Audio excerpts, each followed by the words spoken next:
Welcome to Identity Unboxed, where we provide mentorship and promote representation for Black professionals in the advancement of the Black community. We are seeking guidance from exceptional Black leaders, scholars, and professionals with expertise in their respective fields. We hope to foster a space that promotes authenticity, inclusivity, and restoration for our listeners while exploring the intersection of our personal and professional lives. This project is a culmination of our lived experiences as young Black professionals to transform our life trajectories, to overcome adversity, and reach triumph.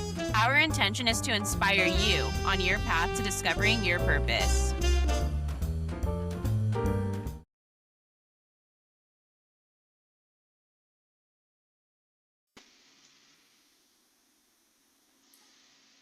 Perfect. All right. Well, hello, Bryce-Edward. We are so grateful to have you on season 3 of Identity Unboxed. You are currently an executive administrator at the University of Washington. You have an extensive background in higher education administration. You also worked in the private sector, in the financial industry. So we're just looking forward to learning more about your journey, how you came to some of your professional decisions, and also about the intersection of your personal and professional life. I've known you for, I think, about 2 years now, right? So yeah, Good. About 2 years. So it's just been cool to, learn about you and just to see where you're going. And we are super excited to talk about our topic today of the mystique of the C-suite. And we know you work with a lot of executives, so I think you'll have some great insight for our listeners that are early career professionals and they're looking how to elevate into that next level of their career. But our first question for you is, at Temple University, you studied political science and Spanish to later earn your JD from the University of Maine and your MBA from the Foster School of Business. Can you speak to how your education has informed how you crafted your career from working both in the private and public sector, along with your time spent in freelance consulting? And then additionally, how did you decide to pursue graduate education and define the necessary steps that led you there? Yeah. Please let me know if you need me to repeat anything as well. That's a lot in there. Yeah. But, to the uninformed, it probably sounds as if my career outcomes and choices along the way were just a result of sort of individual ambition and inner smarts, as well as incremental planning. And I will say to anyone who knows better, and that includes like my family, it's been a long journey. There have been a lot of ups and downs along the way, and I think I'm just very fortunate just to even be here having this conversation with the two of you. I mean, I never thought the day would come in my life and career when I would actually be sharing my knowledge and experience with other people. I'm so used to being on the other side, as they say. And I would, before we even talk about college, I'm going to take you back to high school, because it really wasn't until late in high school that I started to take education seriously. I was maybe what they call a late bloomer, so to speak. And it was even an open question as to whether or not I was even going to graduate, truth be told, from high school. I got a lot of C's and D's, even a few F's, if you can believe that. Way back in the day, the schools used to send out something called deficiency notices. And that was basically a notification to your parents that you were at risk of failing a particular subject. And slick me, because those notices were actually sent via USPS mail. So I would know the timing of when those notices were coming, and I would actually pluck them right out of the mailbox before my parents could even, see them. And I used to skip school. I remember in the 10th grade, I had skipped so many days that I was potentially in danger of failing, because there's a certain amount of days that you had to be in school in order to pass the class or pass the grade. And yeah, I just got into this habit of skipping school. I wasn't doing anything. I was literally staying in the house, sleeping all day, watching TV, watching soap operas. My mother lamented the fact that she had to make at least one appearance at school for something that I had done, or some stunt that I had pulled from grades 1 through 12, if you can believe that. And, sometimes they have those the school yearbooks, the high school yearbooks, where they have the most likely to. I think for me, it was most likely to end up clowning around, bouncing around, bumbling through life. stumbling and bumbling. But something sort of clicked inside and inspired me in my junior year. I found purpose, and I owe that to the influence and impact of people who believed in me before I learned to believe in myself. And we'll talk a little bit about parental figures and kind of that influence. But before we get to that, there was one person from that period. It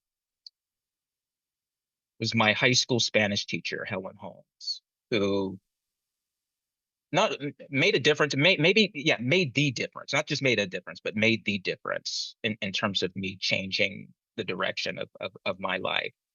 It was for the first time that I actually discovered that I was good at something, Spanish, grammar, speaking it. And so much so that I actually got A's for like the first time. And at one point, Mrs. Holmes encouraged me to participate in a competition. It was like a foreign language competition for high school students at the time. And so I participated in that. I'm a little fuzzy as far as like the details on that. And I know I didn't win. That much I didn't, but it was just the fact that I was competing. That meant something to me because I never envisioned myself, competing for anything. And, from that point on, it was, college became a possibility. I was a little behind as far as like getting ready for college. And like I said, I didn't really even have the grades, but that became my focus. And, Temple University was the school that was on my radar. That's where I wanted to go. I knew that's where I wanted to be. And I did get admitted. I arrived. It was interesting. It was right in the middle of a pending faculty strike. I didn't even know it was happening. Like we literally arrived on campus and it's like, oh, by the way, the faculty might be going out on strike. And so, yeah, that was my introduction to the university. And I started reading the Temple News, which is the campus newspaper. And there was a lot of coverage of the then university president, Peter J. Liakoris. And for whatever reason, I started to get fascinated by Peter Liakoris. And it was just like the power and the personality. They were blaming him for everything. But I feel like, and we were talking about working for executives and whatnot, if there was a point in my life where I could maybe look back on and say, yeah, like maybe that's where the interest got piqued, I would say it was right there in college and studying, like I said, the daily activities of the then university president. I wanted to meet him so bad. And I even like at one point tried to have a meeting with him, and his chief of staff at the time, by the name of Jesse Milan, shooed me away. As chiefs of staff do, I got to know Jesse very well over time, but I have been in that role, so I kind of get what that's like. But Peter had a presence, and so much so, he even had a driver, if you can believe that. Like literally, there was a driver who used to meet him and take him home from from days work on campus. And I sat outside the building because I wanted to meet him so bad, and just waited just so that I could introduce myself to him. And I later joined student government. And during the course of being in student government, I had an opportunity to go with Peter Liakoris and some of the other university administrators to testify before the Pennsylvania House Appropriations Committee in support of an increased appropriation for the university. And so then, like Peter, knew who I was, and that inspired me to actually run for student body president. It was literally the first campaign that I had ever run, and I remember inviting Peter to the cafeteria because people used to complain about the quality of the food. And so I said, you know what? I'm going to invite Peter to join me for dinner in the cafeteria, unannounced. So literally we showed up. And I also tipped off a reporter at the Temple News that we were. So I learned at an early age, like the power of the media and public relations. And so we showed up in the cafeteria and jaws dropped. as far as like the staff was concerned, like we're working there. I mean, they couldn't believe it.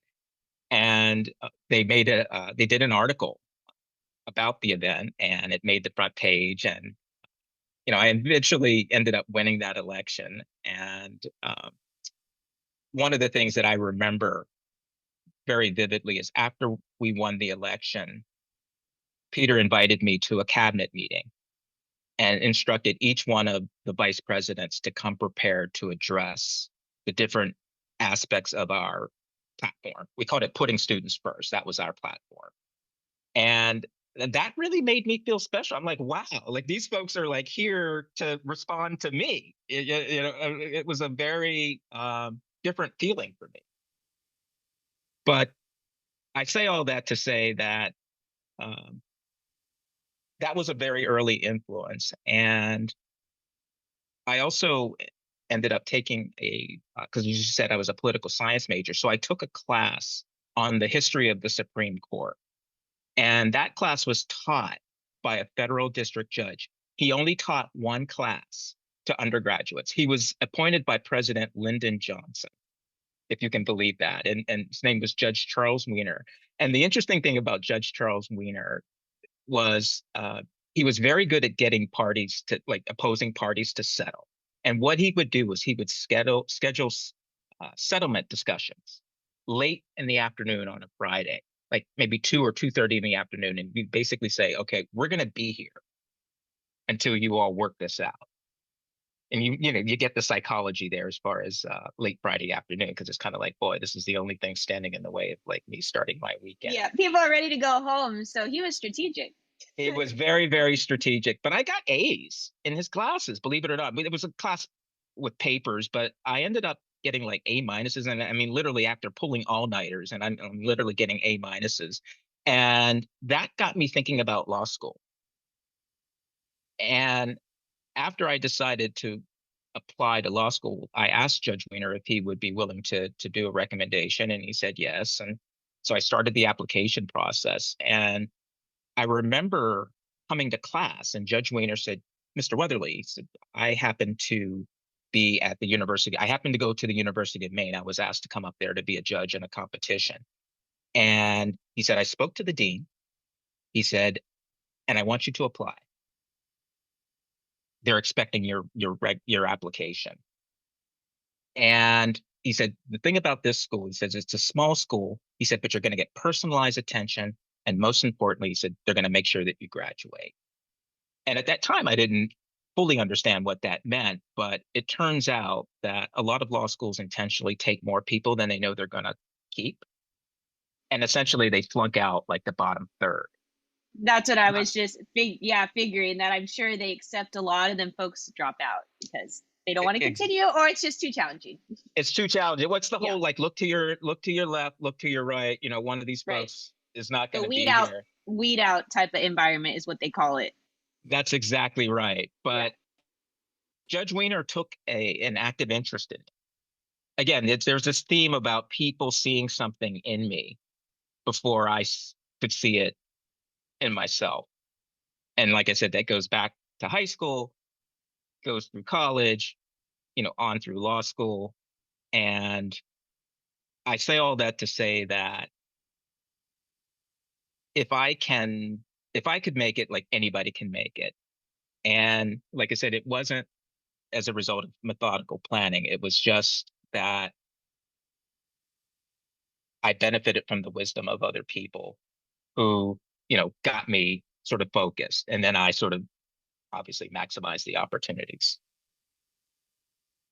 So I hope that if that's not responsive to your question, No, that answered it very me. well. I feel like you encapsulated just, the beginning of your journey, your transformation. And I think the influence of those people in your life that, you happened to meet throughout it. And they were, mentors to you, and they helped to peak that potential that you said, you didn't see in yourself. And I think it's so important that we find those people along our journeys, because a lot of times they can encourage us to shoot higher than maybe we think we're capable of. And it sounds like, even when you were in high school, like you had the Spanish teacher that saw that in you and wanted you to, continue to push yourself. And then that incentivize you to, apply to college. And then you're saying, well, I'm doing pretty well. Maybe I should shoot for this next thing, student body president. I mean, you probably could have never imagined your junior Mm-mm. high school self, I'm going to be student body president at my college. Like, you just don't plan that stuff, and so it sounds like you were really assured in, your decision making, but you also were really leaning on those folks that were inspiring you. And so I think it's very valuable that you shared that. No, thank you. And obviously, Yeah. the University of Washington, that actually came later in life, as far as my Mm-hmm. MBA is concerned. So that was actually Yeah. after I had been a working professional, and we can talk a little bit about that. But that, Yeah. like I said, came a little bit later in life. Matter of fact, my graduation from the University of Washington, that came 20 years after I started college. So it was a nice bookend. Yeah, thank you so much. I know you had a lot of people that believed in you, even when you didn't necessarily see your own light. And I was wondering if you had any advice for people who, may not see their greatness within them and, others do. How did you get to the point where you thought you got comfortable in yourself knowing your worth and like, hey, I can do this. And I don't necessarily need like a mentor to tell me. I have that self-confidence now that I've been through life and I've navigated certain things. Hmm. I don't know that I mean, I guess it's self-confidence. At some point, I guess I just learned, or maybe as a result of getting into different jobs and being successful in those jobs, it's like, wow, like maybe I actually can do this. I've learned a lot through experience, but I've made a lot of mistakes as well. But I think that a lot of this stuff, I mean, that I've learned, and particularly working for executives, it's not taught as part of your formal education. It's just it's what I've learned from the School of Hard Knocks. And so I would say that if someone can sort of, if they've got that ambition to operate at the highest levels of an organization, like they should definitely pursue that, because I didn't even have a business back. It was just one of those things where maybe there was this hidden passion inside of me, and it just took the right environment and the right people to sort of get me to pursue my passion. That's a great. No, and it sounds like, you weren't afraid to make mistakes or to kind of venture into the unknown. Like, it sounds like the opportunities you were pursuing, you didn't necessarily have a blueprint for that. It didn't seem like you had, representation growing up. And so you were just willing to, experience that for yourself. And that can take a lot of, I think, courage as well. No, thank you. And so, Brad, to answer your question specifically, in terms of advice, I would say, don't be afraid to get out of your comfort zone. Don't be afraid to fail. There you go. I feel like that's the only way you learn is putting yourself in uncomfortable situations and learning how to be uncomfortable. Yeah. And also Yeah. knowing that you don't have to know everything. Not everyone knows everything. You're always new to something when you first start out. So That's very true. And you deal with ambiguity all the time. I mean, I tell people you need to learn to embrace ambiguity. I know it feels uncomfortable, but that's part of being a professional. And if you want to take it to the next level, I mean, that's effectively why organizations hire you, is to be a problem solver. You'll have executives, particularly executives. I mean, they'll have a vague idea of what they want. I've got this vision, but they need someone to actually execute that vision and to plan it out. That's the part that they don't necessarily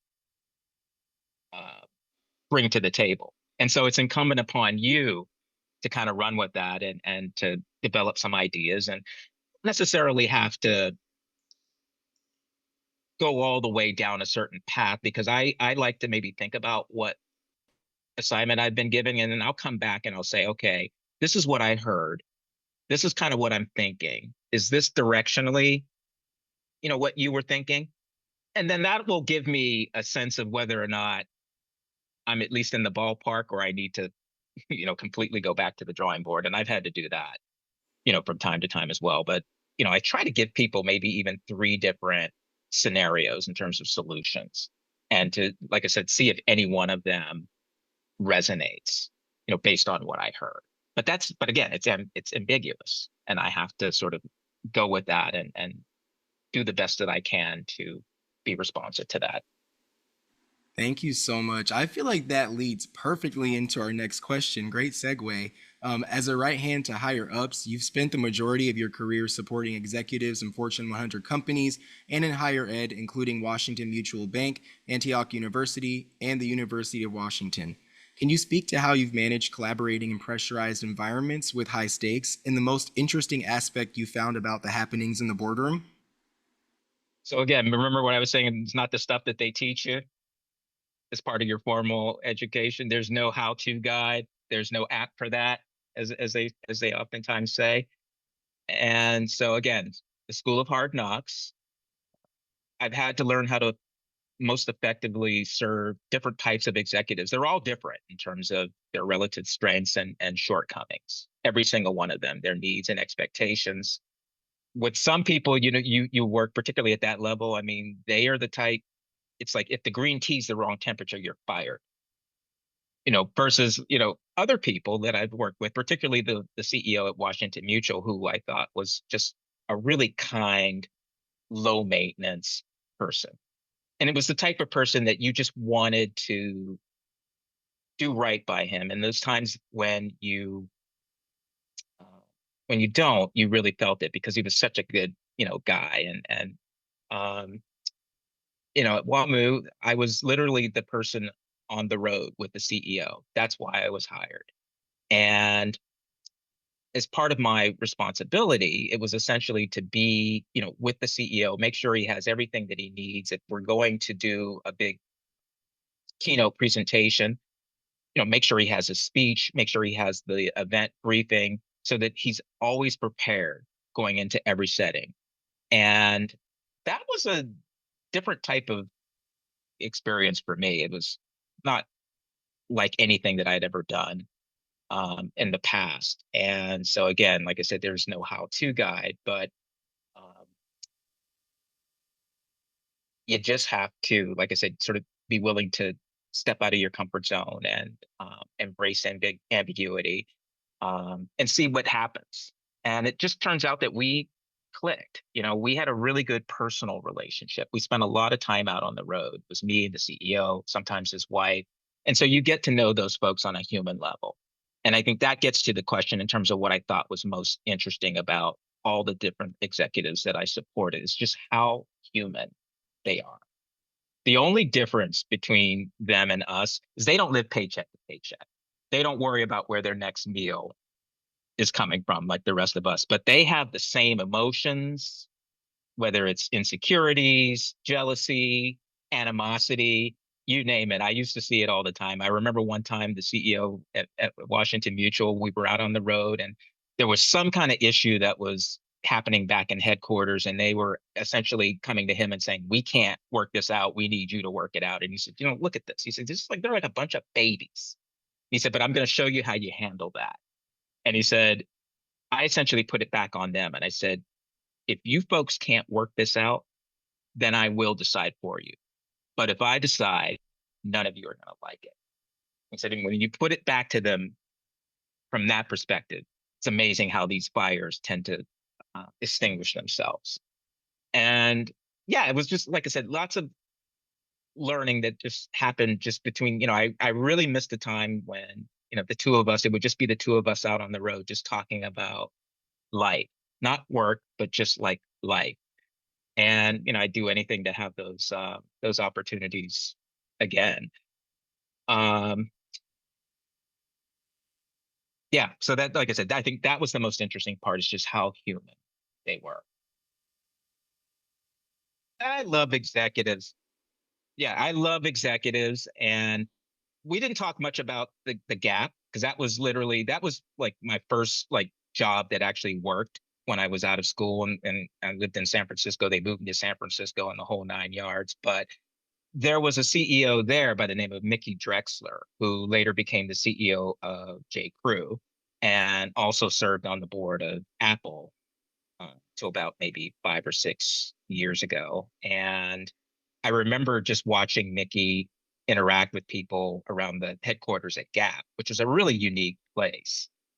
And one of the things that Mickey used to do was have roundtable lunches with random employees in the cafeteria. We literally had a cafeteria in our headquarters, and I would say that was the place not only to be seen and see and be seen, but if there was anyone in the company that you wanted to meet, odds were that they were going to at some point come through that cafeteria. But I was once randomly selected by the chief of staff to Mickey Drexler, Gap, to participate in that lunch roundtable.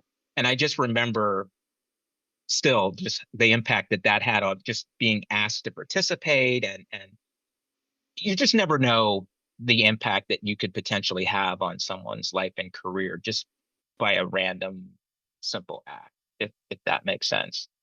But Yeah. yeah, the Gap was, yeah, that was a truly unique experience. I mean, yeah, the great employee discount that you could use across Gap, Banana Republic, and Old Navy. Did you spend a lot because of that? I did. Matter of fact, Yeah. Gap paid me a salary, and then I gave the money back to Gap, Right. See, that's the which is catch. isn't that really smart? Yeah. And you're like, I need the business clothes. I want to look great when I show up, Look Right. your best, feel your best. But that company really that was the first time, Yeah. like literally they relocated me from Seattle to San That's so Francisco. cool. Nice. They gave me a Wow. relocation package. They Wow. flew me down for interviews and put me up Mhm. in the hotel. And I remember my mother was saying, okay, now you know how to act in the hotel. Yeah, right. Don't order everything like Yeah, right. Don't be ordering the most expensive thing on the yeah. menu. But Don't act like this is your first time out. exactly. But I went through a day's worth of interviews, and then I flew back to Seattle. And that next day, they reached out and said, "Can we have your references?" And so, long story short, they made a formal offer, and like I said, moved me to San Francisco, gave me a little bit of walking around money, money to get set up and everything, and that included a signing bonus. And my mother was That's like, so important for "I, you to talk yeah, about this because I okay." don't think people understand that like companies do offer those, packages and those benefits, especially when they're asking people to relocate. So I was going to ask you, how did you find out about that? Did they just offer it, or do you have any strategies for folks about, hey, how can I present this? I need a relocation bonus, or I need a little bit of a stipend until I get everything settled into the new place I'm at. Yeah, so I was hoping if you'd talk a little bit more about that. Well, that was part of the Gap's That was just their relocation package. package. Yeah, Oh yeah, wow, and that was just at my level. I mean, if you their were at the standard. higher Yeah, levels, it was even more. I think they more. gave me $5,000. They basically said, "This Wow. is," yeah, and that was just to get myself set up. They Yeah, paid for a couple of trips for me to cool. come down to San Francisco and to To apartment shop. meet They people. hired, yeah, Yeah. well, they hired me a counselor for me to take me around and Oh, to set up, yeah, appointments for me to find housing. see, I didn't even know Okay, that was Gap. an option. So, Yeah. Gap, shout out to Gap. I like their clothes too. So maybe I'll go shop there later. Yeah, and I don't know if that's still the case. It's just Their thing. Yeah, they but did I back then. didn't even spend all the money because they said, you Yeah. don't have to give receipts or anything. So I mean, I went Oh, down there. I stayed in cheap hotels. I stayed in like the Days Inn, ate at McDonald's. So I think You're better than me. that, but I Ryan think I would have still been at ended the up. Hilton. He would have Yeah, done the there you five go. star. Yeah, I don't blame you. But I think I ended up with like $2,000 still like left after it was all said and done. But yeah, no, there was no magic strategy there. It was just that was just Wow. what they offered me. Yeah. No, that's But fantastic. but I was lucky to find that job. It actually came Hmm. through a contact that I had. I made a random trip to San Francisco and met with someone at Gap who didn't have a job to offer me at the time, and it was kind of a bummer. But 6 months later, and I was at a pretty vulnerable place financially, I got a random voicemail. And it was that same person who said, "I just got approval to hire a public policy analyst, and you were the first person I thought of. And just wanted to know, if you would potentially be available to fly to San Francisco and do interviews." And so that was the voicemail that changed the course That of my, literally, it yeah, really that opened did. up doors that you never would have even known about. And it shows the power of networking and not just in a transactional way, but like that's probably someone you had built a relationship with. And so they did think of you because they knew your skills. They knew that you'd be able to offer something to that position. So that's fantastic. Yeah, I called her back and I left the voicemail, and then I was in the shower and the phone rang, and I got out the shower and I grabbed the phone. I'm like, hello. I said I literally just came out of the shower. She's like, oh no, like, but I just didn't want to miss that call and that opportunity. Imagine if you didn't answer that call. Who knows? Right, right. Yeah, that's great. Cool. Thank you Well, for yeah. allowing me to go down there. No, Go I down love memory lane. that. Of I love course. hearing the little funny stories too. Gap is a great company. I worked there like my freshman year of college through Okay. the pandemic. So, I Mm-hmm. wasn't a policy analyst. I was a retail associate, but Yeah. great company. I may have Yeah. not gotten the bonuses, but we love Gap. But I Yeah, gotta you tell could you, be one. yeah, You could be a policy exactly. analyst You now. could. You could You be. Yeah. could. You could do anything. But I think Yeah. the thing about frontline, particularly retail experience, is I mean, people will say it's just retail or I just work at McDonald's, but Temporary it's like, job. Yeah. but that said, you are learning so much about people, People. human Yep. nature and behavior. I mean, that is so invaluable. Different types of Mm-hmm. customers. You Yeah. can learn to read people Mm-hmm. real quick. Yeah, no. I think those skills that you gain in those environments, they're very transferable to many careers. Like I know when I worked at Starbucks as a barista, just being able to like pick up conversations with people naturally and people from all walks of different life, like Yeah. that to me it's been something I've been able to continue as I'm in my professional career. And I think people should not, look at those jobs as just stepping stones. For some people that is, a job that they have for a significant amount of time. And I feel that, we should respect people that work in all of these different careers because they are important, and so yeah, I do think it's great that we talk about that too, and that there's a you transition that happens for some people where they decide to go into the corporate realm, but some Yeah. people really find joy in just connecting with those folks in those day-to-day retail jobs or whatever it is. Yeah. Yeah. It's fine. You could do the corporate Yeah. thing, but just remember sometimes corporate folks make decisions Yeah. that are disconnected from reality because they don't Right. have that Yep. frontline Hmm. experience. And I think that is so crucial. Everyone should work in retail or food service, in my opinion, at least I'm with once in you. their lives. Yeah. I'm with you. Yeah. Very hard work. Yep. I also love True. how you mentioned the humanity that these executives have because I feel like so often we put them on a pedestal when really We they're do. just people. And also, I mean, they have so much expertise in whatever respective field that they're in, but oftentimes they don't like know everything. And that's okay because nobody knows everything, but it emphasizes the importance of teamwork and collaboration and the exchange of ideas. And so I love that you mentioned that, they're just people like you and I, and they're there for their job and they're there to kind of guide you, but really they're just people. They are. And like I said, with the same emotions that we all experience. Exactly. Yeah, that's great. Well, I think it leads well into our next question because you did at one point in your career get into consulting. And so we're interested to hear about as you served advising startups and multinational corporations like Microsoft and Holland America, can you speak to some of the common pitfalls you observed with startups and also how you were able to break into this space independently to scale your portfolio of clients? And additionally, are there any learning moments that you would like to share about this endeavor?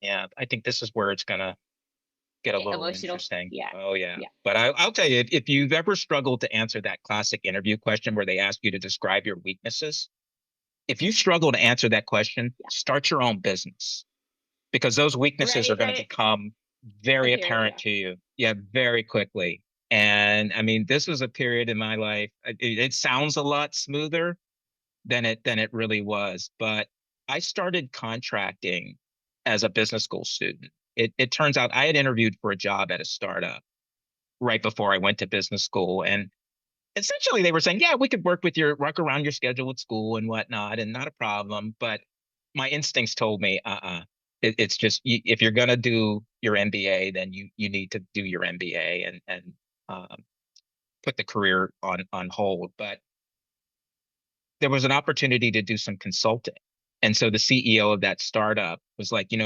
I could actually have you come back in a consulting capacity, and I need some help. I'm working with my board of directors, and they've given me an assignment, and I really don't know what to do with it. And so I could really use uh, your assistance. And they hired me at $150 an hour. And I said to myself, wow. So what I learned real quickly was I could work for like half the time that I was working in the private sector full time and make just as much money. And I said to myself, why would I ever want to go back to that life? And so I told myself that I was essentially going to keep consulting and just do that as a sole practitioner. And it all was fine and good with the startup. Like I said, I would sometimes start at like 9 o'clock, and then, noon would come around, and I'd say, you know what, I think I've made enough money for the day. I think I'm just gonna chill and knock off for the rest of the day. But what I didn't anticipate was when the startup ran out of money. Yeah. Which often happens, because I forget the statistic, but it's like a very high percentage of startups fail within, I forget, like a year or something, I think, of trying to get off the ground. Right. And you asked about Yeah. common pitfalls of Yeah, startups, that's and it. that's one of them is running out of money. And a lot of that is just based on circumstances and the environment. You don't have control over that necessarily, but it does happen. I think another pitfall is failing to invest in culture, because it's all about the product and going live. And they don't necessarily take the time to invest in the type of culture that they want to have for the long haul. So that I would think that's one thing. I think the other thing is experiencing what's known as the founder's dilemma. And essentially what that means is once a startup actually goes live, the founder stays on as like the CEO, but they don't always have the skill set to manage a company. It's a different skill set that's required to actually manage a company and execute a strategy than what was required to just get the company off the ground. So that those are three common uh, pitfalls. But what I discovered after that startup experience, even though I was still in school, but I had no money coming in. And so all the money was going out and nothing was coming in. And I'm not a math expert. But that's a bad recipe right there for your financial life. That's exactly right. And Yeah. so I had to give up the downtown apartment that I had, Wow. for the longest time. And I ended up moving into a shared house with like four other people, four guys. So it was like five of us in the same house. And, I said to myself, like, how far I've fallen because I couldn't get that second client. I had a prospect, but the sales cycle on that ended up being way longer than I thought. And I kept it because they kept saying, oh, next month, we think we can bring you in next month. So I'm like, okay, great. That sounds good to me. I'll just chill for a month. And then next month turned into 2 months, 3 months. yeah, Oh, now my rent exactly. is due. Oh, now my grocery bill's due. Things like that. That's exactly right. And that Yeah. was a real hard lesson. Humbling. It, Hmm. it really was. And then on top of that, and it was late 2012 when I found out that my mother was sick. And turns out she had pancreatic cancer, which is one of the most aggressive forms of cancer out there. So it was literally 6 months from diagnosis to death. It was almost like a double whammy, maybe a triple whammy, because I mean, I had lost my career, had lost my money, and now I had lost my mother. And so that began a downward spiral, for me in terms of depression and essentially checking out of life. I mean, I just had no reason for being anymore. I wasn't suicidal, but I did have the mindset of, hey, if I'm out in the street and get hit by a truck, I wouldn't have a problem. And that was just I was just in a really dark place. And it was never in my nature to reach out for help. I've always had to deal with things. Well, I shouldn't say I've always had to. I've chosen to deal with things myself. And that includes just even early struggles like in my childhood with sexuality and everything else. But that's my nature, is to deal with things on my own. Maybe not the healthiest approach, but it's the approach that I know. And yeah, so I maybe enough said about that, but I did have a contact at Seattle University, was the dean of that business school, and I reached out to him and I said, you know, I had this idea about organizational psychology and politics, and I just wondered if there might potentially be an opportunity for me to speak to a class or something like that. And he actually wrote back and he said, that's an interesting topic.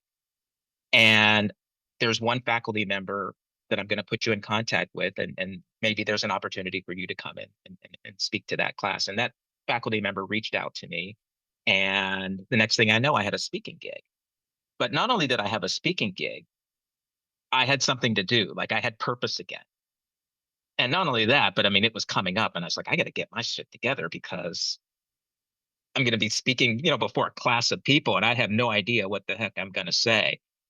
And I remember that experience just because I spoke to the faculty member and I said, do you potentially want me to speak at the beginning of the class, or do you want me to maybe come in at the end? How do you want this to work? And she said, essentially, I've got about 5 minutes worth of housekeeping stuff. And then after that, she said, they're all yours. And it was a 3-hour class, because they only met like once a week or something like that. And so Wow, I said, like, was that a lot of pressure for you at that time? I mean, was that like your heck first time yeah. doing a It talk was the like that? I first mean, time. 3 hours. 3 hours is long. It's a That's lot of space to exactly fill. right. And I said, Yeah. God forbid, like, what happens if I get up there and I just freeze? You blink. Yeah. Yeah. And it's like 3 hours. But I got going, and we actually, not only did we go 3 hours, but I stayed for another 2 hours just to take questions from the class. And that was just, it was exhausting, but it was a fulfilling kind of exhaustion. And it renewed my enthusiasm, for life, and maybe even in a career. And we'll talk about Antioch University, but that's when Antioch, came into my life, and um, took me forward. Yeah. Thank you so much for sharing all that.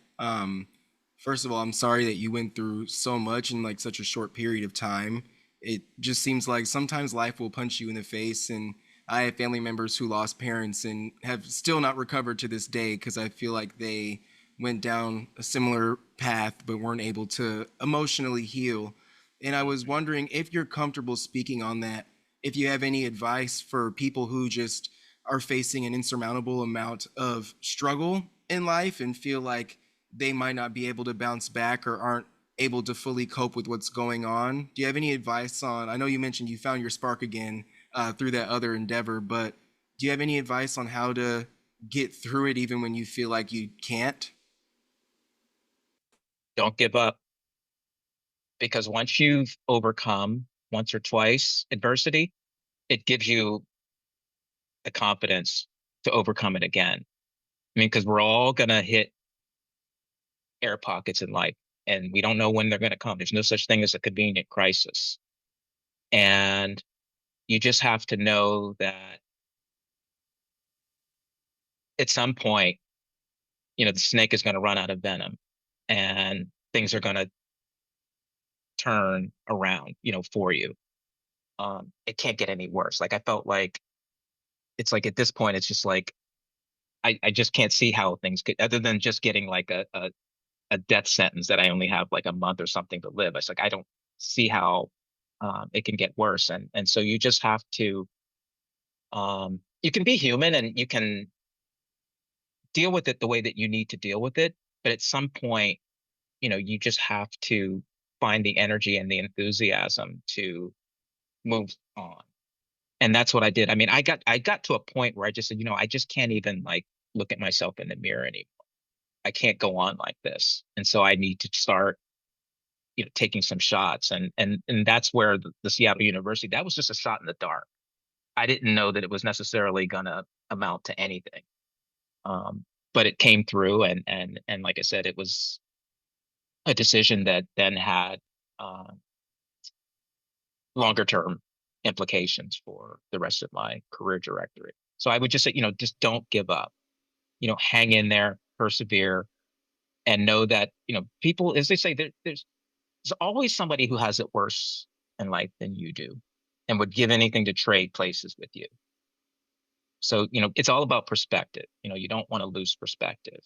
I look back on things and I just said, boy, I was so worried about that like 5 years ago or 10 years ago. And it's like, in the overall scheme of things, It's it just, minuscule. Yeah. yeah, it wasn't the end of the world. It just Yeah. seemed that way. Mm-hmm. Yeah, no, and it sounds too like, you making that decision to reach out for that opportunity at Seattle University, like it really had a profound impact on you being able to, surpass that moment in your life, even though it was very devastating for you, you were able to reframe that this is a part of my journey. This is going to be used as fuel for what I am going to do, and that I can't stop here. Like there's more to me than what the tragedy is that I've endured. And so I think that's very beautiful that you describe it like that. And it also took you, being willing to have that self awareness, and also to probably engage through very deep introspection. I imagine, I'm sure that wasn't very easy for you to be like, let me put a shot in the dark when financially you were struggling, you weren't sure where your life was really going. You're in school. I'm sure you were under, extreme mental duress probably. Yeah. And so Yeah. I think for that, just to be like, you know what, why not just send the email? Like, I think that's how, people should respond to some of these situations too. Like, because what's the worst that can happen if you already feel like I'm in the worst place possible right now, like this Right. can't be worse. So Exactly. And yeah, my mother would have wanted me to move on with to do life. that. That's the Yeah. thing. It's just like, you're not going to sit around. You didn't get this far in life Right. to give She up saw you now. work hard, yeah, and get to where you did. And so it'd be disappointing for you to leave all that hard work behind. Exactly. Yeah. So, Brad, I hope that was responsive to the question. If not, maybe something else will come to me. No, absolutely. I feel like it's really easy to give up in times of despair, and that's the reality. Is life is tough. It can be very Yeah. tough, and part of me feels like, I don't, it's my personal belief that we're all here to learn and grow through those pains, and that's how our soul evolves. We learn lessons and we go through pain and hardships so that we learn how to persevere and how to be there for ourselves and really love ourselves through those hard times, because it's all Yeah. within you. So I appreciate your response. Thank you. I feel like now we can segue into our next question. So, at the University of Washington, you gave a compelling presentation on a nickel's worth of free advice on finance and other facts of life, sharing your lessons learned over the years on topics like financial literacy, building your professional brand, and decoding the hidden social and cultural dynamics of the workplace, particularly for professionals of color. Can you speak to some key moments that you recall as an early career professional that have stuck with you, from managing money to challenging personalities? Yeah. Managing money, I would say, don't blow it all. Save some, especially for the down payment on a house. I think that's probably one of my biggest regrets. Yeah, over my life, is just not having purchased a home. At some point, I still hope to, but don't get to the point in life where I am, where you're just looking to buy your first home. And during that, funny you mentioned that presentation, but I believe I talked about the two paycheck rule, which is essentially, if you're getting paid twice a month, ideally you want to have all of your expenses, your living expenses, all on one paycheck. And then the second paycheck you use, it's almost like, you're getting by expenses are on that first paycheck, and then you're getting ahead expense paycheck is that second paycheck, where you're uh, ideally saving for that down payment and contributing some money towards your retirement, and then also just being good to yourself. So that would probably be the biggest thing that I would say around money. Sometimes it's hard though, because especially if you have been unemployed for a long period of time and you finally get that first paycheck and you just want to, You want to get treat out there. yourself to a nice dinner, a little steakhouse or something. Yeah, there's a term for that in the Yeah. Black community, and but my grandfather used to say, it's like, you're flying high in April and you're shot down in May. Negro rich.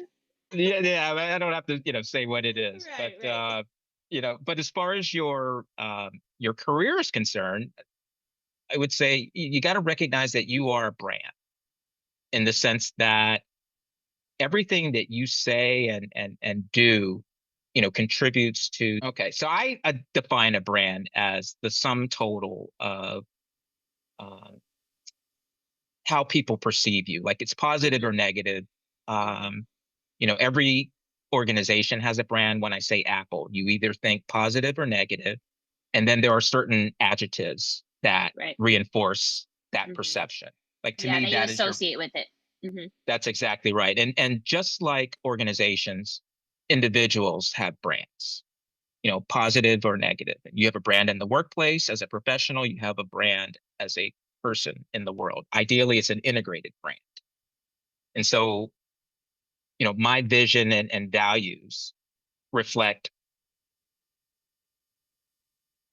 my individuality as both a person and a professional. And so I would just encourage people to think about their brand, think about your vision and your values, and to use those values as a filter through which you evaluate maybe job opportunities. Every organization, most organizations have values. You want to make sure that your values are in alignment with those of the prospective organization.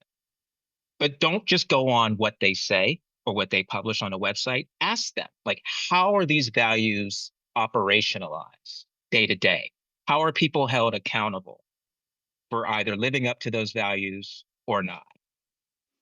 Accountability, that's the word right there, because a lot of the companies love putting up the flowery sayings. They say they're all about the diversity, equity, and inclusion. Then when it comes Right. down to it, you ask, well, what are the tangibles? And then suddenly they don't really have much other than like vague concepts. And so that is a very, I think, critical for folks, especially in interviews for early career BIPOC professionals and Black professionals. Ask the questions like, what have you done in regards to your own values?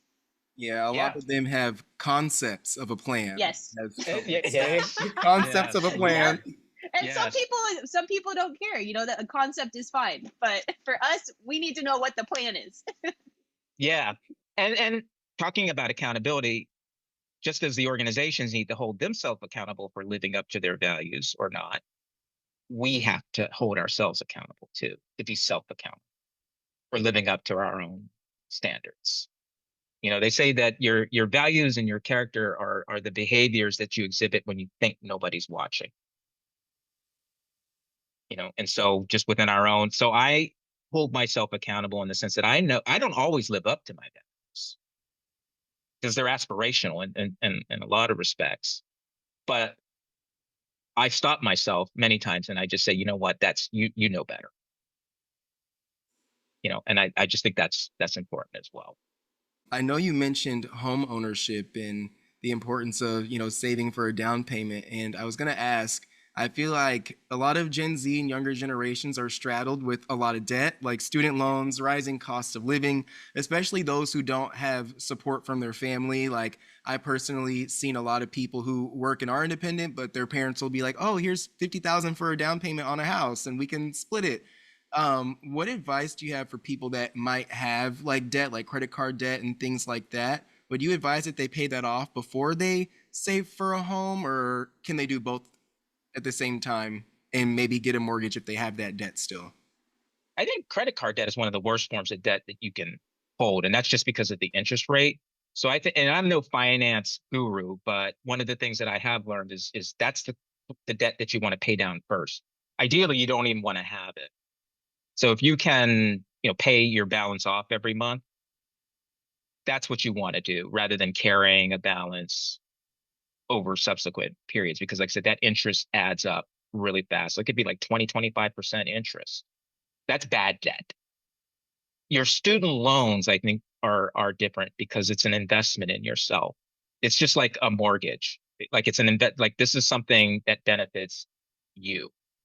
And there are programs out there, particularly for public service. It's the Public Service Loan Forgiveness Program, where if you make a certain amount of payments, it's over 10 years, then your loans get forgiven after like 10 years. And so that is definitely something that you want to take advantage of if you can. But this public service isn't for everyone. It's a trade-off because you're not making the salary that you might otherwise make in the private sector. But I guess in theory, because you're making more money, then you can, I guess, afford to pay off your loans. To pay off your loans, right? I guess it's about, like you Yeah. said, understanding what your values are. For some people, they're willing to do, the public sector for a little bit of time so that they can give back to the community. And feel like they're making a change rather than, oh, I just want to, collect a big paycheck, every 2 weeks. So, and I guess it's all about your goals. Yeah. And just, Brad, just like with retirement, I mean, just saving a little bit for that down payment, just a little bit.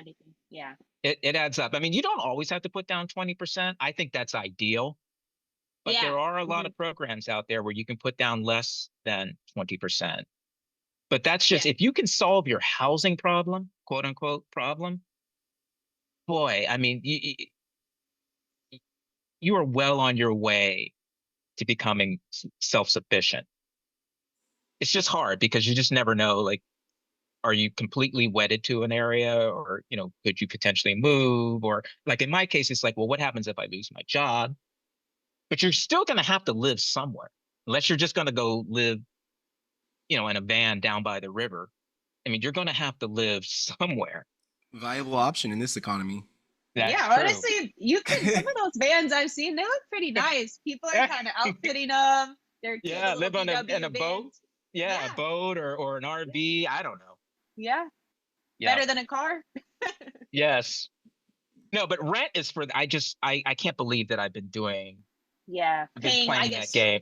Paying someone else's mortgage, actually, when you think about it in that way. Yeah, you really are making somebody. And also think about the fact that rent is essentially a cash advance, in the sense, because you pay that in advance.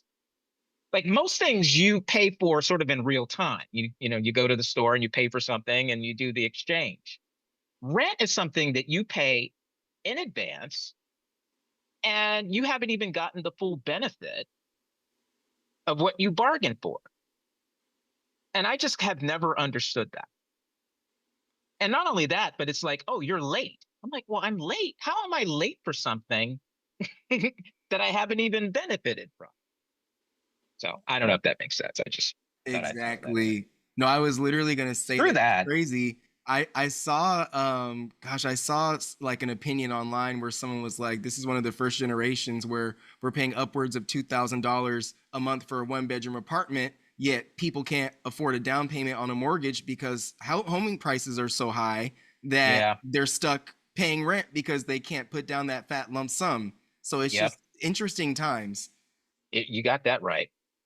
Yeah, because I know people with homes that, like, my 1-bedroom is like $2,000, and I know people with 4-bedroom homes whose mortgages are less than I'm paying for rent. And I'm like, how did that work out? Yes. Yeah. And it's important, I think, too, you mentioned Bryce-Edward, like there are some programs that help first-time home buyers. I think there are some that specifically help like Black home buyers. I think at least in Washington, don't quote me on that, but I'm pretty sure that there was something new that came out where you can get like $10,000 or $20,000 in addition to what you already have if you have like good credit, and you have some money already to put down. So I think it's something that we shouldn't rule out. Like we should, aspire to attain home ownership, even though not a lot of people in our community have. There are statistics on that too, but I don't remember the exact number. But it's very difficult for many Black home buyers to be able to even like get that down payment money. And so, I think it's important for us to, talk to each other, lean on each other, look for the resources so that we can, achieve it. Yeah. Save for that down, and make sure your credit, because our credit is jacked up too. Credit, And we we could have a whole nother discussion about me and my credit woes, but I finally sort of gotten that together, but it took a long time, and that was a big mistake, because some cases you can't even rent an apartment if your credit is jacked up. Yeah, that's actually unbelievable. Yeah, that's embarrassing. You don't want to be asking your parents, to co-sign. To co-sign on it as an adult. Yeah. Yeah. When you have a whole career. So it's a perpetual cycle. It's very interesting just to see the inequity and how it's like very embedded in the system, particularly those that are the most vulnerable in society. And, we can do what we can every single day to try to change that, but it can be daunting. Yeah. And there's probably, as far as timing, I can't tell you when. Yeah. That's a very individual decision. Yeah. Yeah, well, thank you. I think that was great. Thank you for the question, Brad. Awesome. And I think, Bryce-Edward, you were speaking about kind of like your values, figuring that out in the workplace, also understanding what your brand is. But I was going Mhm. to ask you, how did you kind of identify that, like identify what your brand was and then make sure that it was consistent, particularly when you were like moving through different positions, organizations, working with new people? Like that's something you kind of have to reintroduce them to your personal brand. And so, like, what does that kind of look like for our listeners? As far as how it was just a long process, but Yeah. I got it down to a vision and values. And so, my vision is to make a positive impact on the lives and careers of others. Like if successful, in this life, I will be recognized for having at least one person, something that I said and or did had an impact, influence and had an impact. As far as my values are concerned, the first one is honesty. You tell the truth, even when it hurts or otherwise works against your self interest. Empathy. I seek to understand what drives human nature and behavior. Now, understanding doesn't necessarily mean I condone, but I want to understand where it comes from because we don't always all experience the world the same way. It's very easy to make judgments about others when we operate from a position of privilege and power. Consistency. I want to be a similar me in words and deeds across all audiences. So sometimes people will talk about I'm one way at work and I'm one way with my. I want to be a consistent. It's not the same me. I just want to be consistent. What you see is what you get. If you encounter me on a Saturday afternoon, even though maybe you only see me during the week, I want you to be like, you know what? That's him. There's no difference. I may choose my words a little differently in a professional environment, not always, but depending. But it's, I don't change my beliefs based on the audience, if that makes sense. So it's just about being Yeah. consistent, not necessarily the same. Anticipation means that I attempt to respond to both the spoken and unspoken needs of others. Because people don't always, remember, we're talking about executives, they don't always articulate or know what they want. And so you have to some extent, anticipate. There's a lot of risk with anticipation, but it's something that I attempt to live by. Resourcefulness, overcoming ambiguity, as we talked about, and other constraints to deliver effective solutions. And improvement. I'm constantly wanting to discover additional ways to reach my what I hope will be my value adding potential, in this world.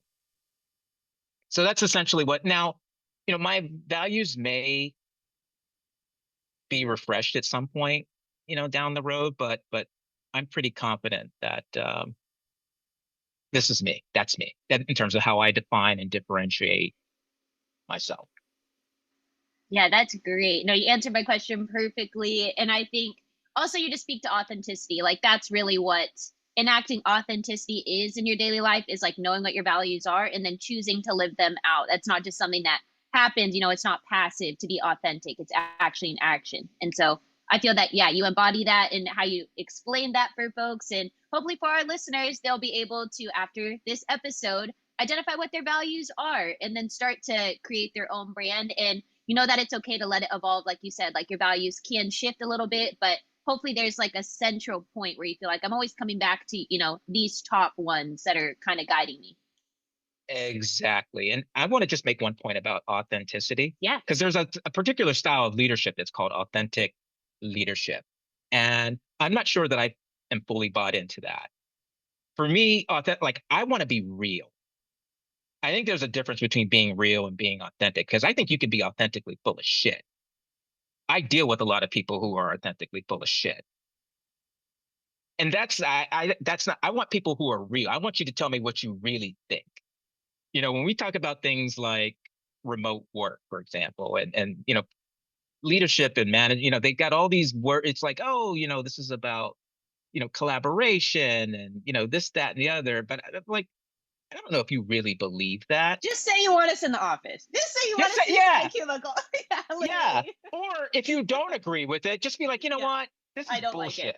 This is bullshit, but we're going to just suck it up and deal with it and get through this. And hopefully, the leadership will, 6 months from now, they'll be on to something else. Like to me, that's real as opposed to, spewing the party line, so to speak. Why probably I would never get into management or leadership, like in the sense that I can't be something or someone other than just who I am. Yeah, no, I feel like what you're talking about, it's this idea of like actual authenticity is very different from performing authenticity. And I feel like Yeah. what we often see with executives is many of them, particularly like executives of color, feel like they have to perform to even get into the role. And then once you do, it's like, well, I have to, kind of assimilate to be accepted or, be able to advance. And that's the thing is it's sometimes you willing to risk or like sacrifice some of those rewards you might gain and Yeah. just be honest. When you have the position, like you have the seat at the table, start speaking up for what you actually care about. Don't fall into, the patterns of, well, let me fit in so I don't rock the boat too much, because I think that's Right. the whole point of us being there. Like that's how you shift the culture. You can't just sit back and, continue to flow with it. You have to change the flow. Exactly. And so I'm Yeah. going to stay true to me. And if that Yeah. means that I potentially sacrifice Being a certain CEO. Yeah. opportunities or whatever, then so be it. But I Hmm. can live with that, because I Yeah. can live with myself. Brad, do you have Anyway, sorry. anything to share? Because I feel like you've talked a lot about authenticity in the workplace and like your own challenges, just like navigating your identity and feeling like authenticity's changed for you. So do you want to add anything for here or at all? Yeah, I did want to ask you. So, oftentimes, I know you mentioned earlier that executives and, they are human and they feel the same emotions that we do, which can be envy and jealousy and all sorts of things. And I wanted to ask you, for those who do practice authenticity and show up as themselves, that can be very intimidating to some because a lot of people, they don't want you to be authentic. They want you to kind of fit that mold. And so, do you have any advice for people who are trying to be authentic but may face challenges in the workplace because they're showing up as who they are? Yeah. And you should be accepted, and not tolerated. I mean, you should be celebrated for who you are. And if you're not feeling that, then I think it's potentially time to rethink that particular opportunity. And you should never be afraid to, I mean, at the end of the day, you always want to have options. You want to have options both within your current organization and you want to have options on the outside so that you never feel stuck. And if you're just getting to a point where you just feel like your values are out of sync with those of your current organization, like I said, I think the test is like when the frustration starts to outweigh the fun, then it might be time to consider, moving on. I'm not saying just up and quit. I mean, don't be no fool, but it's time to, potentially start to reactivate, your job search and put yourself back on. You never really should take yourself off the job market, really and truly. There's a saying in sales where they say, always be selling, ABS. And I always say, always be looking too. When we get into we're talking about layoffs and other kinds of situations and circumstances, people are like, what can I do to, protect myself against, these kinds of things? The best thing that you can do, like I said, is to never take yourself off the job market. Look at your employment in the context of like a year. And I would say at least once a year, you probably want to interview somewhere. At least even if you don't take the opportunity, at a minimum, you owe it to yourself to know your value on the job market at a minimum. Even if you, like I said, don't take another opportunity, I just think it's just valuable and it helps your psyche as well. Because like I said, you don't feel trapped. And that's the worst thing that can happen is just like, well, I'm just going to, be stuck and just kind of let things happen. And I feel like that's the worst kind of position to be in. You want to take ownership of your destiny, your career and your destiny, and not have it be dictated to you by somebody else. So don't be afraid, like I said, to keep your options open. And if you're feeling, trust your gut. I love that. And I always say know when to go, especially when you're in an organization where you feel like, I don't know if I have much, more of a journey here. Just always throw out the resume, keep it refreshed, make new Yeah. connections, go to coffee with people. Like if you meet someone that you feel like might have some advice for you, or you just want to get to know better, like ask them to go to lunch, go to coffee, and see what opportunities do they know of, or who could they connect you to. Just always be open, don't get Yeah. stuck where you're at, because jobs will, like you said, Bryce-Edward, they'll let you go when the budget's tight. In a If you're second. not the CEO, you're not, the executives, you'll be cut pretty quick. Yeah. So Well, they get yeah, cut too, but yes, yeah, but yeah. I take your We're point. first usually, the lower level ones. So yeah, Exactly. yeah, So, that's but great. maybe once a month, you Yeah. should do some type of external networking. Mm-hmm. I Once a month, agree. maybe on a Friday afternoon, you just do a coffee Yeah. with someone Mm-hmm. outside of your organization or outside of your Mm-hmm. immediate work area, because that's a really effective way to find out what's going on in Yeah. the outside world, and to also tap into that hidden job network or Mm-hmm. hidden job market. Yeah, because not all the jobs are on LinkedIn, everyone. And so go to That's the exactly networking right. events. Yep, go Yeah, to the and that was networking something events. Yep. for Oh, sure. And good. that was something that I didn't mention, was every job that I've ever had has always come through someone I've known. I've Yeah. never gotten a job through just like a blind application. It's never Yep. happened. I've Yep. been interviewed. I've even been the selected candidate. Mm-hmm. And in that case, they ended up not filling the job. Mm-hmm. So my record is, essentially, you know what I mean? Zero jobs. Yeah. So the power of that network I mean, as you did the expression, you want to fix the roof while the sun's still shining, Mm-hmm. you know, Yeah. constantly working that network then allows Mm-hmm. you to, because you don't want to just be going to people when you need something Yeah, you should be building relationships. It constantly. shouldn't be, yeah, it shouldn't be extractive, everyone, too. Like when you are networking. I don't even like to say networking because to me it's like it sounds so corporate, but I Right, think it's more right. like community building. Like that's what even this like platform we look at it as building community. It's not necessarily networking, but it has turned into a network because of how we've approached it, but we invest in all of our guests and the stories, in our own community of listeners as well. Yeah. Yeah. That's great. Okay, well, yeah, moving forward, I can't believe the time has flown by so I fast. know. I know. I told But you I'm long-winded. no, you did great. Like I love all the detail you gave. But yeah, we're going to go to our next question here, which is about taking time away from work just to kind of recharge, because I know you love going to Portland and sometimes Hmm. you go back to Pennsylvania, you like to travel a little bit. So we wanted to ask you about self-care, and can you speak to the importance of micro vacations and unplugging from work as someone that is often being pulled in many directions by people with similarly important demands? Yeah, this is where, boy, I could use some coaching, because it's Yeah, hard yeah. for me to. I've never taken like a real vacation. Like I've taken time off. Really? Not a Yeah. real, like, I'm just gonna. Are you okay, Bryce Like Edward? I'm This gonna is go to. our action item for you after the pod. You have to make Uh, a vacation and show us the proof. You have to show all us the right. ticket. Exactly. Yeah. Yeah. Because burnout is a real thing. And I will tell you, just even right now, like I do feel I've been burned out for probably 20 years, but I've learned how to work through it and to do what I need to do. But it's just not where you want to be, because you're not doing your most effective work. It sometimes can even spill over into your personal relationships, family dynamics sometimes, because I get cranky. And yeah, I mean, it's something that we all need to do in order to um, keep our ideas and to keep our minds sort of fresh, and not getting stale.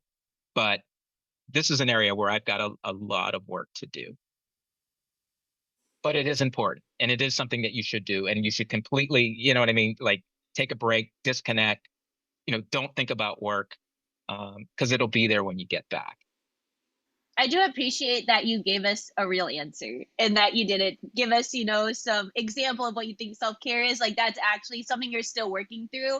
And I think many people are, just because of society we live in. Like we not only don't encourage for people to take vacations, but we're rewarded when we don't. We're rewarded when we invest more into our careers and we work longer hours. We keep showing up. We keep saying yes. you know. And so I think like you saying you've been in burnout for 20 years, like that's probably because it's a product of you trying to achieve in a Yeah, society that doesn't allow for us to unplug fully, you know.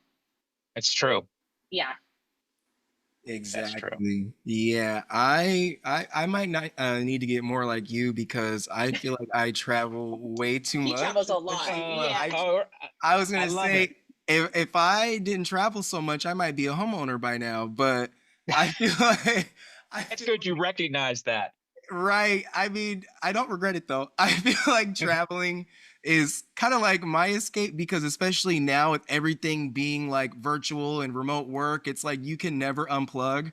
So Right. my toxic trait in form of escapism is I'm leaving the state, I'm going away, no computer, nobody bother me. I'm having a good old time before I get burnt out because I already am. And so I Yep. would definitely encourage you to go on a vacation, have some fun, enjoy your life. You only got one. That's true.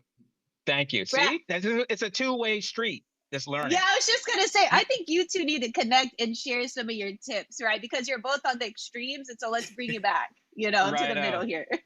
That's Exactly. so funny. Great. Yeah, well, next question here is can you think of yourself as a young Black kid? And if there was one piece of advice or words of wisdom you would like to share to your younger self, what would that be?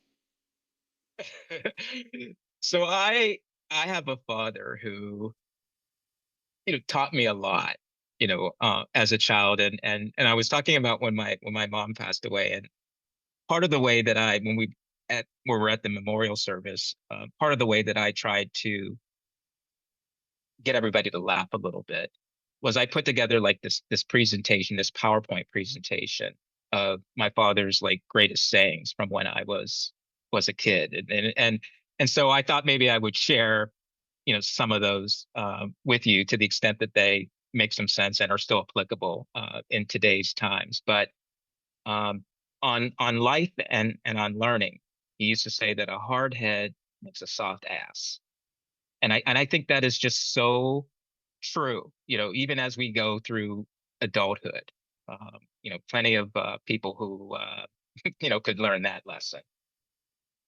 He used to tell me because you're talking to somebody who used to be. I was on punishment one time from the beginning of the school year to the end, literally, and then I would get time off for good behavior on the holidays, like maybe over Christmas, and then go right back on punishment.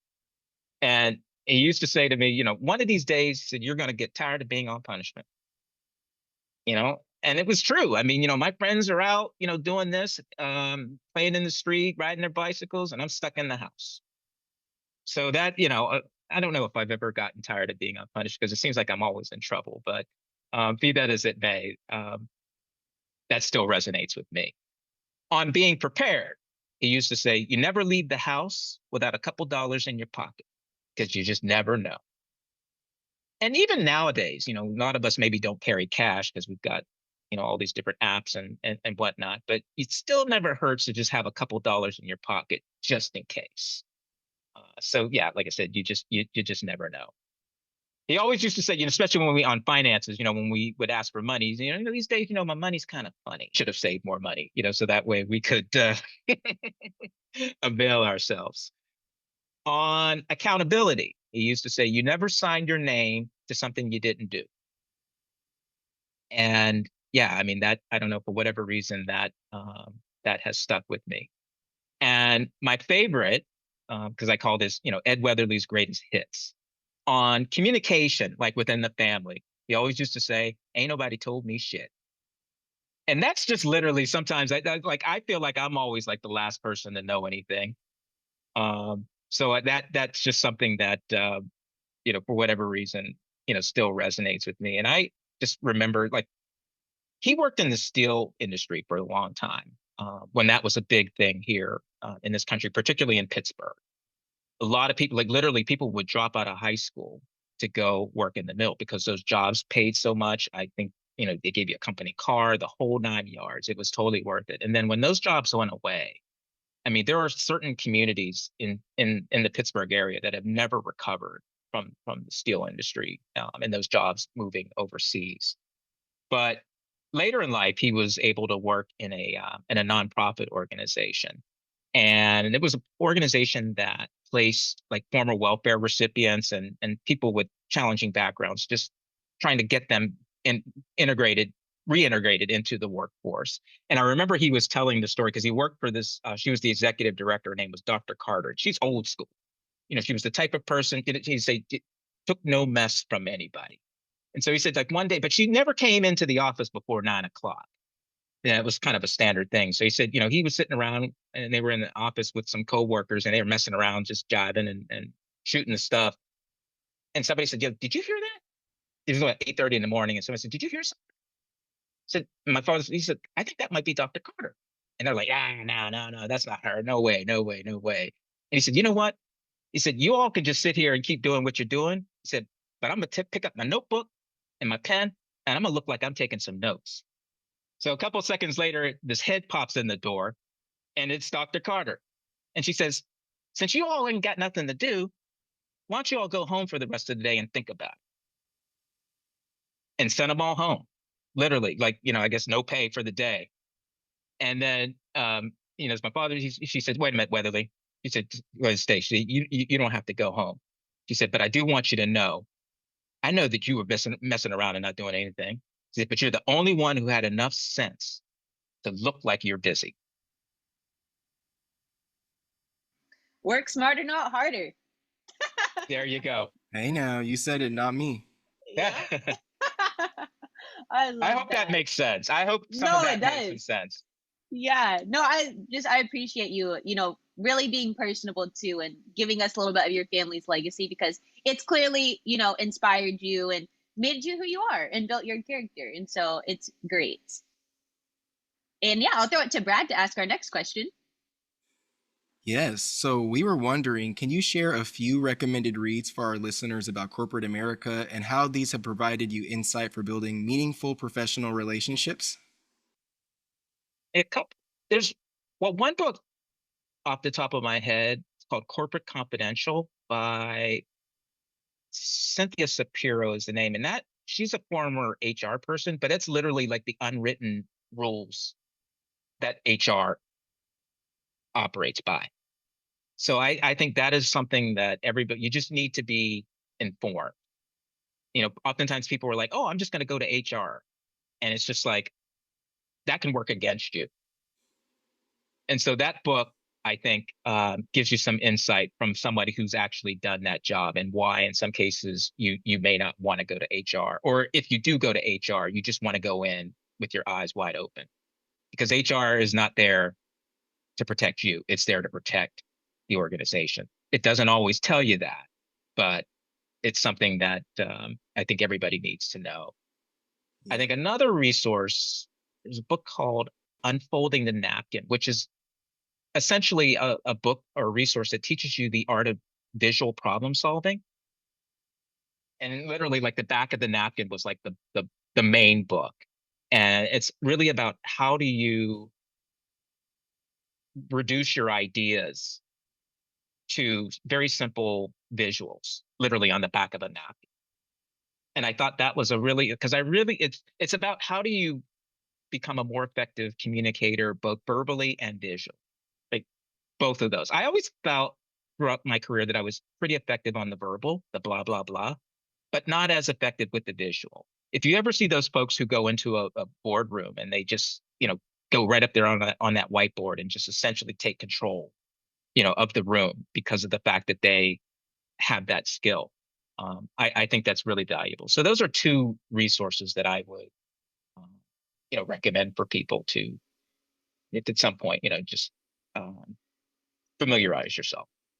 Yeah, no, I wrote those down. I know you told me about Corporate Confidential before, so I had that on my list, but Unfolding the Napkin, that one's new that I will be looking into. And also, I was hoping you would share Leading from the Heart. I loved that book and just how it talked about, how leaders should move with empathy first, and get to know people within the organization and, really just focus on the culture before they focus on all the other like operational stuff. And I found that to be very like revelatory for me, because I think a lot of folks think, oh, I have to show all the technical skills that I have to like become, an executive or get the promotion. But really it's about just how you show up as a person. And so I was hoping you'd talk about that book too, or just, if you have any Yeah, thoughts no, on I'm glad you reminded. No, because that was Yeah. three. So that's great. So that was Oh, the cool. third resource. Yeah, Perfect. Thank you. of course. Yeah, great. Well, we are at our last question, and this has Oh, been amazing. I can't believe it, but yeah, we really, of course, appreciate your time and just all the valuable advice that you've shared with us and our listeners. And I feel like I've learned so much about you just in the time that I've known you, and getting coffee with you and just seeing you around at work. And so, yeah. yeah, it's just really cool for me to, hear about Bryce-Edward in the beginning and like how you, came from being a high school student that was skipping school to now where you're Yeah, at. And so it just kind of shows people listening, you can turn your life around at any time. you So can. Anybody, it is, yes. As yeah, my grandmother Rose used to say, ain't that the truth? yeah, yeah. So yeah, this has been just, yeah, really wonderful for me. And I hope it's helpful for everyone listening. But our I last do too. question, yes, we asked for all of our guests about just how they've begun to orient around what Blackness is and how it's framed their identity, their decision making, how they view it currently, and just like our personal connection to the Black community. And so each guest answers this question, and it is, what does Blackness mean to you?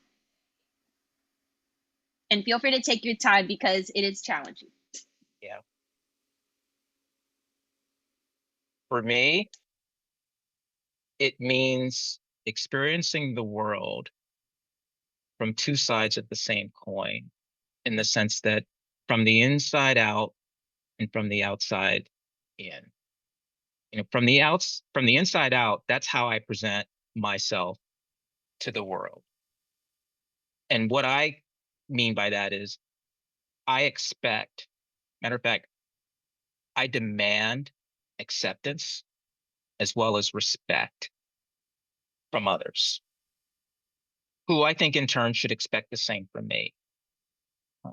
Same treatment as a fellow human being with just as much potential to contribute to the betterment of society as anybody else, but who also happens to look different, think different, feel different, and act different from the so-called majority.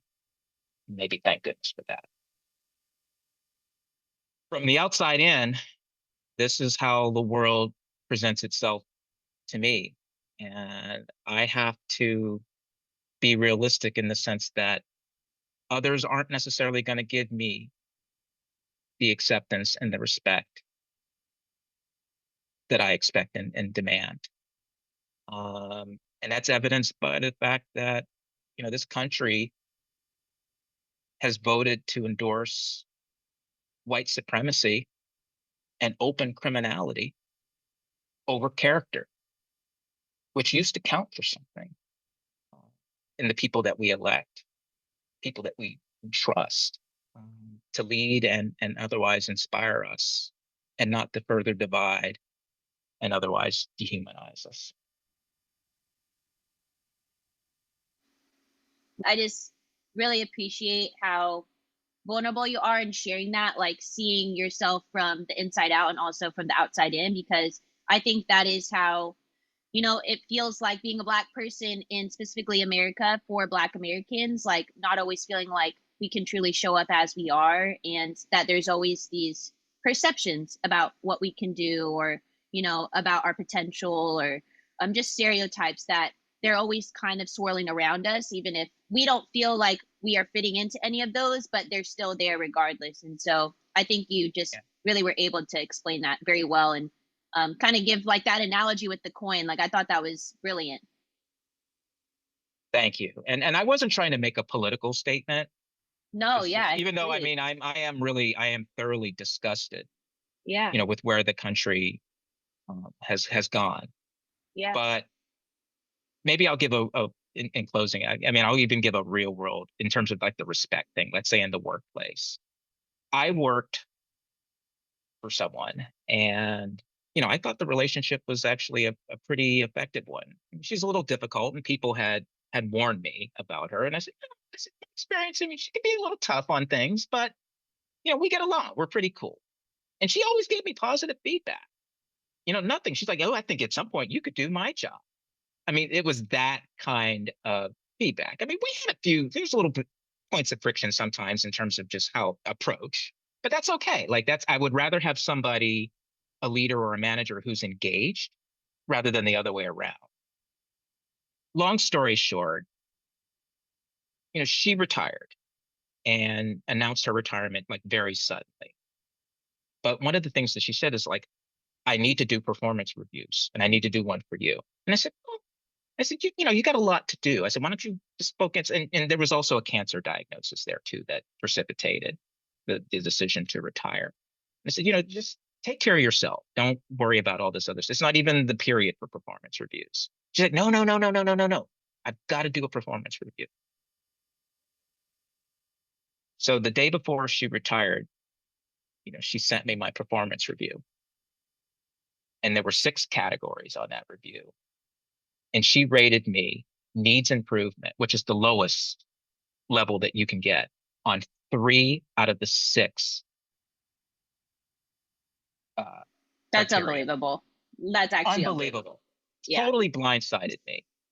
And, and they say any manager worth anything will tell you that a performance review should never come as a surprise to an employee, ever. And if it does, then you need to look inside yourself as a manager, because what have you done? You know what I mean? To make this person aware of it, to coach this person, anything. Didn't do that in this case. I was totally blindsided.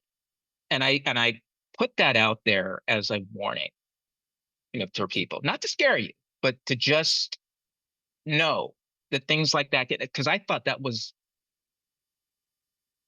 I wouldn't say it was the ultimate disrespect, but it was hella disrespectful. It was one of the most disrespectful things that has ever happened to me as a profession.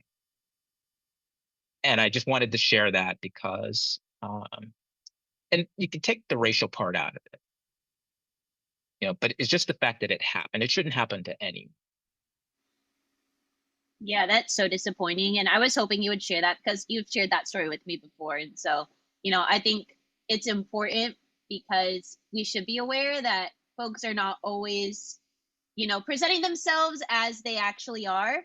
And there sometimes are these like subtle and sometimes vindictive ways, I would even say, that folks would try to push you out, especially when they do see that, maybe you're going to advance past them, or they want to like sow seeds of doubt within you, especially someone who she was heading out the door, but she was probably thinking, let me knock him down a few pegs before I leave so that he doesn't think he has more to achieve. And it just kind of, speaks to probably how they feel about themselves. Like they probably weren't very secure in who they were, and maybe they didn't feel happy with how they ended up in their own career. And so they thought, I'm going to project that onto you through your performance review. So that's just, truly appalling, actually, that they even spent the time to do that, especially when they're retiring. Can't believe that. Yeah, literally on the last day, I'm out the door here, and I'm just going to do horrible. this. And no accountability either. Yeah. Yeah, right. They knew that, but that's why they did it. Yeah. Yeah. Well, exactly. And I knew that's, she did it because she knew she could get away with it. But I think, for me, what was also disappointing was just the fact that the institution didn't do anything about it. And I talked to HR and it was just like, that really sucks. We're sorry that happened. But there's really not a whole lot we can do about it. And it's situations like that that go to show that HR is not really for the people. Like you said earlier, they're really for protecting the organization. And it's unfortunate that you had to experience that because it's so easy to internalize that. And that's why it's so amazing to see where you're at today, because I know a lot of people probably get that type of feedback, and it can be from a vindictive place or, a boss who's intimidated by you. And then it kind of feeds into that imposter syndrome. Like, oh, maybe I'm not good enough for this position, or maybe I'm not good enough for X, Y, and Z. And then you start to shoot yourself down or sell yourself short. And so I'm glad that, and did it impact you in that way, your confidence at all? Or did you know that, this is just some BS?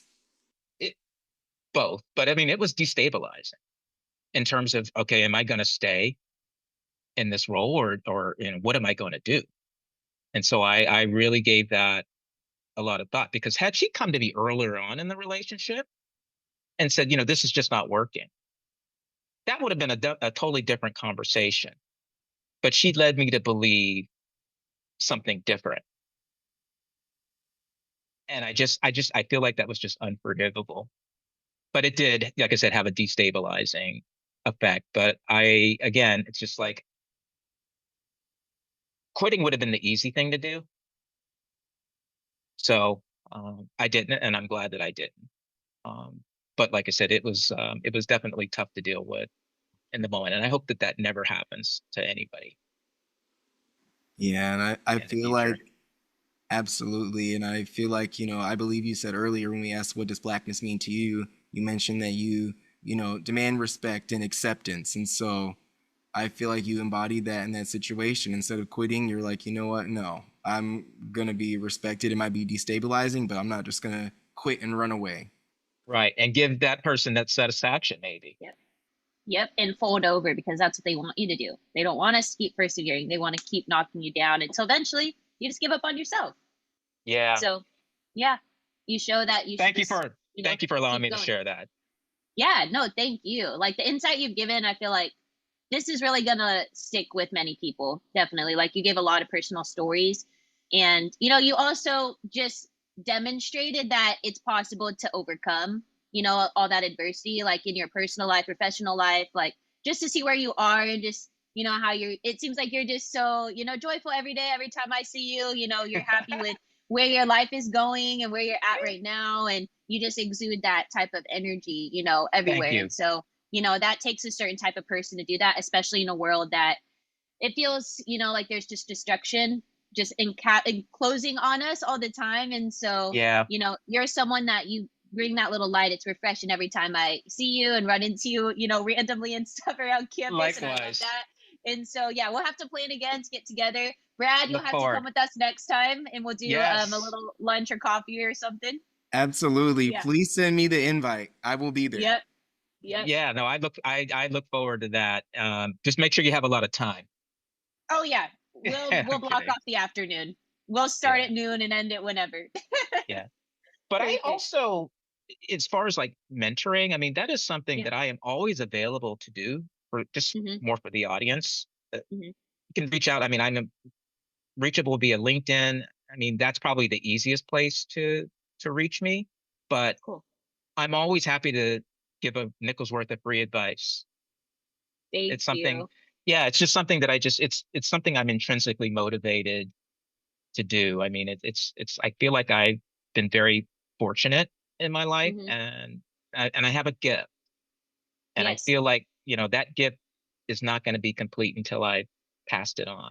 I think Native Yeah. Americans have think like that, but Yeah. that's where I'm coming from, and it's not about it's not about money. That's not why I do it. It's Yeah. because, like I said, there's a certain sense of fulfillment, and it gets back to that vision as far as being able to positively impact Yeah. the life I and love that. career.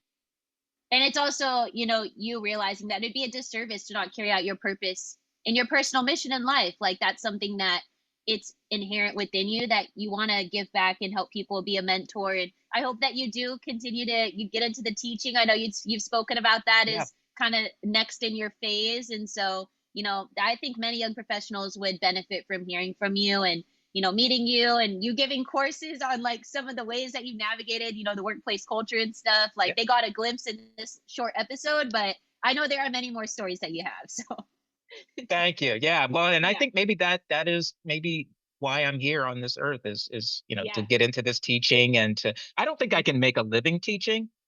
yeah, I still need a full-time job, but I think something on the side, maybe once a year or something like that. That's something that I definitely want to do. So we'll see. I love it. Well, I'm so grateful for your time, Bryce-Edward, and just for knowing you. And, thank You you so too, much again. I hope both that of you. you would, thank you. Yeah, I hope you enjoy your Friday and your weekend. Get out, do something fun. As we mentioned, book a vacation because it's wild that you Yes. have not taken a real vacation. Well, So that's where you I have need to you to do it. hold Yeah. me. And it's not like I haven't gone anywhere. I've gone Right, right, places. right. I just But haven't actually taking the full like relaxation like go to experience. a Yeah. resort where they Yeah. do the For a week. massage and Yeah. yeah, that's what I really need, in some Yeah. place maybe out of an urban environment. Yes. You need to go to a tropical location. I recommend Yeah. like Go to Mexico or something. Maybe go to Italy, go to Europe, do something fun. Change it up. There you go. I went to South Africa. It was beautiful, very far away. I would highly recommend it. Yeah, that would be an adventure. We'll brainstorm us destinations for you when we get Thank together. you. Well, and you're both going to hold me accountable for it. So that's and we've got an audience here too, so there are witnesses. Yeah. You'll be getting messages. Follow-up. Yes. Yeah. Wait, so once you do go on the vacation, we'll have a follow-up episode on that experience. Yes. Perfect. And the lessons learned. Don't forget the lessons learned. Yes. Okay, well, love it. Thank you so much, Bryce-Edward. Thank you. Have a great day. Bye. Pleasure meeting you. Likewise.